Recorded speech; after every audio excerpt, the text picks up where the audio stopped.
যদি সরকার সঠিক পথে না আসে, জনগণের গণভোটের রায় বাস্তবায়ন না করে, সংস্কার প্রক্রিয়া বাস্তবায়ন না করে, জনগণের অধিকার নিশ্চিত না করে, দ্রব্যমূল্যের দাম না কমায়, জ্বালানি সংকটের নিরসন না করে এবং বিচারালয় থেকে শুরু করে সকল যে জায়গায় সরকার গুন্ডা সন্ত্রাসী হাওয়া লোক বসিয়েছে, গণতান্ত্রিক প্রক্রিয়ায় সরকারের সেই প্রতিষ্ঠানগুলোকে জনকাছের কাছে যদি ন্যস্ত না করা হয়, আমাদের এই মিছিল পরবর্তীতে কাকরাইল যাবে।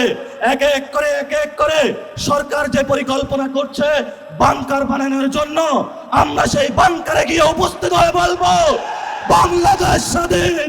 17 বছর আমরা অপেক্ষা করেছিলাম বাংলাদেশে গণতন্ত্র প্রতিষ্ঠা হবে, কিন্তু 12ই ফেব্রুয়ারি বাংলাদেশে যেটা প্রতিষ্ঠিত হয়েছে সেটা গণতন্ত্রের বদলে বাংলাদেশে জিয়াতন্ত্র প্রতিষ্ঠা করা হয়েছে। তারা আমাদের ব্যাংকগুলো দখল করেছে, তারা পার্লামেন্ট দখল করেছে, তারা বিভিন্ন জায়গায় দুদক দখল করেছে, সন্ত্রাসী কায়দায় 11 দলীয় জোটের যারা নেতৃবৃন্দ তাদের বাসায় হামলা চালাচ্ছে।